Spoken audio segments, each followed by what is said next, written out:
이 시간에는 구원론에 대해서 살펴보도록 하겠습니다.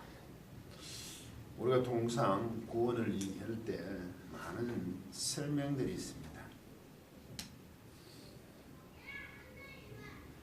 그 설명이 많으면 구원론이 그렇게 쉽지가 않다는 겁니다.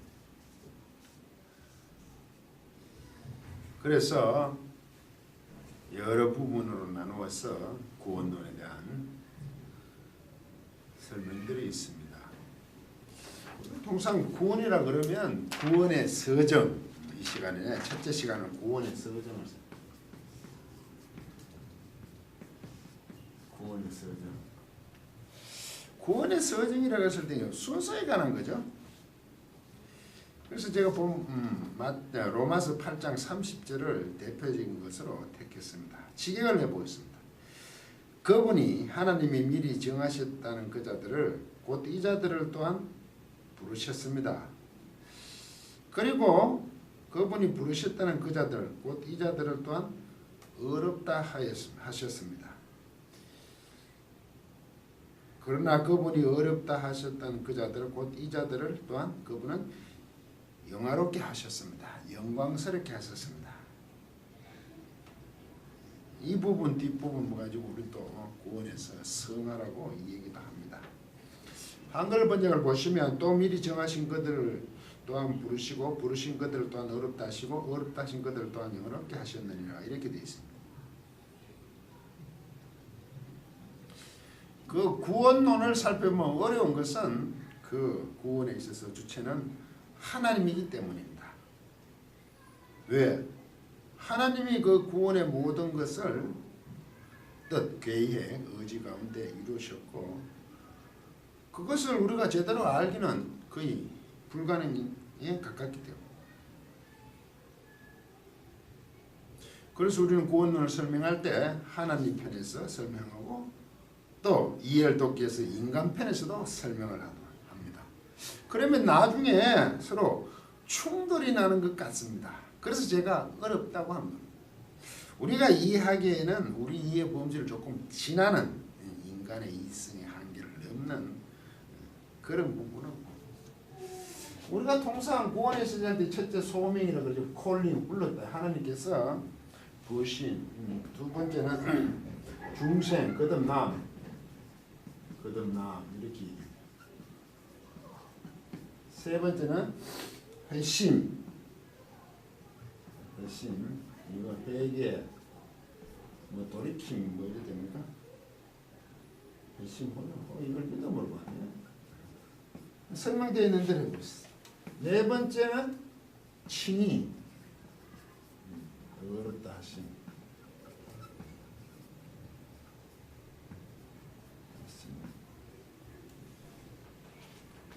다섯 번째는 양자됨. 여섯 번째는 견인. 이끄신다 이거죠.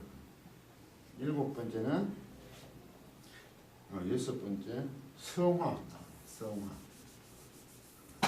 양자됨, 성화. 성화에 있어서 견인 이끄심. 여덟 번째 마지막이래. 이게 성화, 영화라 그러죠. 마지막에는 영화. 죽음, 마지막 죽음으로 영화라 이렇게 일종의 여섯 단계를 거쳐서 구원을 설명을 합니다. 이게 시간적 순서로 자꾸 보인단 말이죠. 우리 경험이 있으니까 신앙생활을 보면 이거는 절대로 시간적 순서가 아닙니다. 이거는 논리적 순서입니다. 시간적 순서가 아니라고요. 논리적 순서입니다. 이 말은 논리적 순서라는 것은 구원을 설명하기 위해서 하나하나 나눠놨다는 거죠. 물론 여기 안에는 우리 체험에 의해서 같이 시간적으로 되어가는 모습도 함께 있습니다. 논리로 순수하다 보니 아무래도 조금 서열을 잡다 보니까 이런 과정을 하지만 그렇지만 이것은 시간적 순서가 아니고 논리적 순서라는 것은 명심하시기 바랍니다. 이 자꾸 시간적 순서로 가면 이제 다 나중에 희한한 일들이 생깁니다. 가장 문제가 이 칭의와 성화 문제입니다. 양자되어서 성화도 되는 거. 이 칭의 어렵다. 이 칭의라고 해서 사실 어렵다 하시면 이게 네 번째를 두어야 되냐? 그냥 온 전체가 어렵다 하시면 안 됩니까? 저는 그렇게 보거든요. 그렇잖아요. 어렵다 하신 자체가 구원이잖아요. 이제 앞으로 자꾸 밝혀나가겠지만 이 성화 자꾸 그렇게 되잖아요. 우리는 칭의했고 어렵다 하시니까 죄인인 것을 의인이라고 명하신 그때 그 시점이라고 자꾸 생각한단 말입니다. 칭의라고 그래서. 그런데 이게 어렵다 하신다는 자체가 성화를 이끌어내는 거 아닙니까? 성경 번역이 뭐 이르도록 이런 게 많아서 그렇기도 합니다. 이런 부분이 자꾸 어렵습니다. 성화를 설명하니까 그리스도의 견인, 하나님 견인이 있어야 스스로는 할 수 없다. 그래서 이 성화를 혼자 하는 게 아니라 이 구원받아 칭의받았다는 하나님이 함께한다. 양자대문을 삼으시고 함께한다. 이제 그렇게 자꾸 설명을 넣죠. 우리는 만약에 이게 시간적 순서가 되면 구원은 완성해 가는 겁니다. 맞죠? 시간을 두고 쭉 이뤄가야 되는 거 아닙니까? 그러면 그 이루어감에 있어서 이 성화를 어떻게 볼 것이냐 문제가 생깁니다. 아까 이게 좁혀서 칭의와 성화의 문제가 생깁니다. 하느님께서 어렵다 부르셨다 이거죠. 만약에 칭의 어렵다고 하셨다 이거죠. 하면 여기서부터 출발을 하잖아요. 그러면 마지막에 어떻게 영화롭게 된다. 그 마지막 성화되어 가는 거 영화롭게 되는 거 하나님 함께. 영화되어 이 과정 속에서 이 칭의 부름과 아무래도 이게 성화된 것지 않단 말이죠. 그렇잖아요. 아닌 걸 설명하는 겁니다. 제가. 이 칭의 어렵다 하심 죄인을 죄인을 의인이라고 하셨다고만 했다 이거죠. 칭의를 어렵다 하심을 하신 것으로 하고 이제 그 어려운 그 죄인을 어렵게 하셨으니까 이제 성화 의인이 되도록 자꾸 진행으로 보면 이게 꼭 성화를 이루냐는 얘기죠. 그러면 칭의를 했는데 성화 마지막에 구원을 받을 수 없으면 도저히 이해 안 된 사람들이 있더라 이거죠. 그러면 그때는 하나님이 칭의했는 것이 문제가 되잖아요. 그렇게 의인이라 그랬는데 문제가 되잖아요. 이거 이루어내지 못했으니까. 그래서 구원의 취소 이런 말들이 나온단 말이죠. 저는 인정하지 않습니다. 이것은 평생을 이루는 문제잖아요. 이게 구원이라는 게. 성경은 그렇게 얘기하거든요. 그런데 칭의, 의인으로 하나님께서 인정하셨다. 이때부터 의인됨을 쭉 나타낸다 그러니까 꼭 그렇지 않잖아요. 교회나 열심히 믿었다 하는 그 칭의 만약에 우리 잘 모르지만 어쨌든 교인이었는데 결과가 안 그렇더라 이거죠. 그러면 인간이 그럼 하나님이 구원을 취소했습니까? 이런 부분 때문에 제가 얘기하는 겁니다. 그래서 이 서정이라고 했죠. 그러면 아까 본문 읽었던 본문을 다시 돌아가겠습니다. 과연 이 본문이 우리가 다 알고 있는 건 미리 정하신 것을 부르신 것을 어렵다 하시고 어렵다 하신 것을 영화롭게 한다. 이게 아무리 봐도 시간적 순서로 보인단 말이죠. 이게 과연 원문에서 이게 시간적 순서를 지지하느냐를 살펴보면 되지 않겠습니까? 제가 첫 시간에 있습니다. 이거는 서정이라고 설명하기 위한 논리적 순서지 시간적 순서가 아니란 말이죠. 이게 꼭 먼저다. 이게 나중에도 이렇게 말할 수도 없다 이거죠. 통상보 이런 것 같으니까 이렇게 잡아가 얘기했습니다. 거듭나는 거 회개하고 뭐 차이가 있나? 이제 어떤 게 빠르지 이러지. 그래서 이 서정을 얘기할 때 뭐 칭의와 성화 이런 부분들 앞으로 살펴보겠죠. 이것도 과연 우리가 구원을 받은 게 우리 믿음으로 구원받았다는 것과 하나님 은혜라는 부분도 있지 않습니까? 그래서 원문을 이제 살펴보도록 하겠습니다. 29절은 말입니다. 이렇게 됐습니다. 이제 29절. 머리를 좀 쓰셔야 되는데 29절 말로 29절 원래 호티로 돼 있어. 호티에서 이게 쿠스 이렇게 되어 있습니다. 이거는 뭐 이걸 알거니와 했는 거. 이 전체 29절부터 30절에 쿠스란 것은 이거 관계대명사 목적격인데 쿠스입니다. 쿠스 뭐냐 하면 이렇게 되어 있습니다. 하나님이 미리 아신 자들을 정하셨습니다. 이래 되어 있습니다. 중간에 빼버리고. 왜 미리 정하셨냐 하면 우리말로 번역을 하면 자꾸 중간이 길어가지고 헷갈리는데 원문은 그냥 이런 자들을 미리 정하셨대요. 미리 정하신 그들을 어디가 벌어요? 미리 정하셨대요. 들로 또한 그 아들의 형상을 본받게 하기 위하여 미리 정하셨으니 이는 그로 많은 형제 중에서 맏아들이 되게 하려 하시면 예수 그리스도를 맏아들, 예수 그리스도를 맏아들이라는 것은 가장 위에 맏아들 초태세 거기 대해서 우리 밑에 줄을 딱 씌운다. 우리는 그 밑에 딱 있다 이런 뜻이에요. 이런 목적으로 미리 부르셨어요. 예수 그리스도의 형상을 본받기 위하여인데 본받기가 예수 그리스도 같은 모양이 되는 것은 그것은 곧 모든 형제들 많은 형제들 중에서 맏아들이 되는 거예요. 그것을 위해서 미리 정하셨어요. 미리 아신 자들을 아시고 부르셨다니 이게 29절이에요. 그래서 오늘 본부는 30절이 되어가는 거예요. 이게 후스가 계속 가는 거예요. 이게 후스.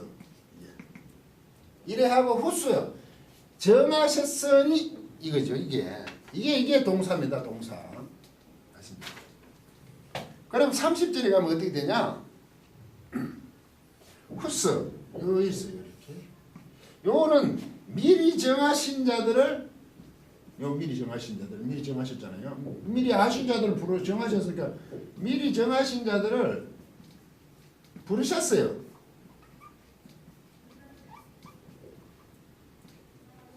그리고 또 후스예요. 그러면요 부르신 자들을 어렵다 하셨어요. 그리고 또 후스예요. 요 어렵다 하신 자들을 이걸 영화스럽게 했다. 영광스럽게 했다. 어? 영화스럽게 했어. 그런 데 있단 말이야. 그런데 이게 NA본에도 이것도 심지어 여기 콜론을 찍어버렸어요. 미리 정하셨다는 것. 이 간단히 얘기거든요. 그런데 이제 문법적으로 보자고요. 콜론 찍어놨나. 이런 건 이제 나중에 들어갔죠. 그러면 이 미리 아신 자들을 또한 그 아들의 형상을 본받기 위하여 미리 정하셨다. 본받기 위하여 뭐냐. 이는 그로 많은 형제 중에서 맏아들이 되게 하기 위해서 미리 정하셨다. 이런 뜻이 원래대로 아니야? 우리말의 번역은 뒤로 뽑아버렸는데. 그러면 아신 자들을 미리 정하셨잖아요. 그러면 그 미리 정한 것들이 지금 후스가 연결되어 있거든요. 이게 또 후스 이렇단 말이죠. 그러면 이 미리 정하신 자들을 미리 정하셨잖아요.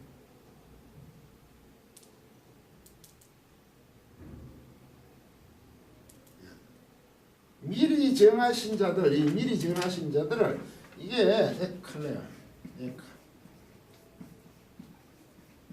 칼레시 부르셨다요. 직설법인데 이게 과거예요, 과거. 부르셨다, 과거. 정하신 자를 부르셨어. 그러면 부르신 그 자들을 부르셨잖아요. 부르셨으니까 그 자들 후서, 그 자들을 어떻게 했냐면 또 어렵다 하시. 이카이오 신. 이것도 과거예요. 보통. 그러면 여기 어렵다 하신 자들 영광스럽게 하셨다는 거는 또 독사세. 이것도 과거예요. 이것도 과거. 이것도 과거. 과거로 시간상 시제상 과거로 아울러 이 미리 정하셨다는 요거에 미리 정하신 게 뭐냐? 요것도 과거여야 되겠죠. 다시 이게 프로 오리시 헷갈리네요. 이거 어떻게 되냐면 위에 되죠. 프로 먼저거든요. 이 미리니까 프로. 그 다음에 오리시 오리센. 요거도 과거예요. 과거에 될 수밖에 없어요. 이게 지금 과거로 나왔기 때문에. 문법적으로 하려면 그래야 돼요.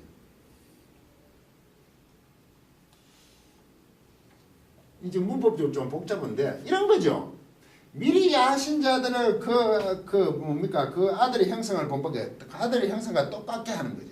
똑같은 것으로 미리 정하셨어요. 그런데 그 똑같은 것이 무슨 목적이 되냐면 예수 그리스도 그로 말미암아 그로 그 예수 그리스도를 형제 중에 맏아들이 되는 거래요.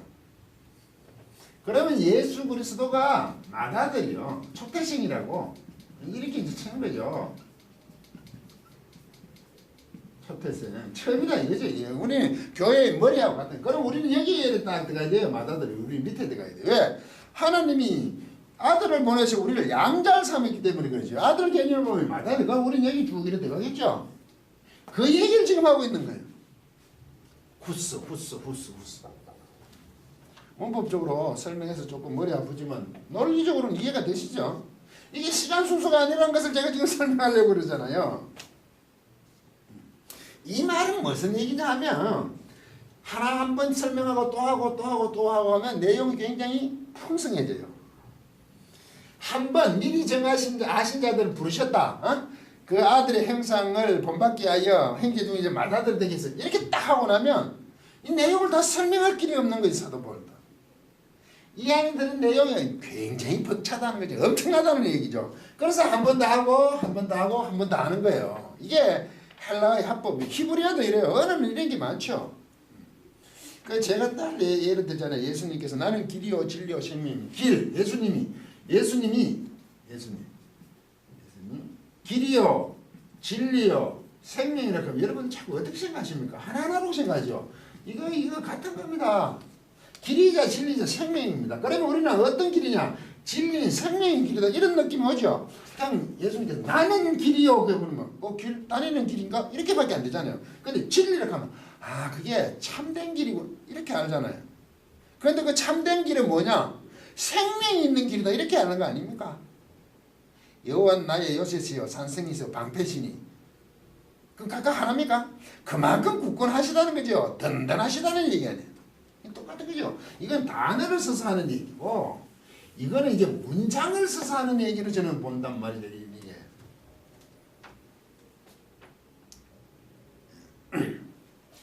만약에 이게 서정 구원의 순서 서정이 이게 시간적 개념이라면 시간적 개념으로 사도 바울이 설명했다면 사도 바울이 바보입니까?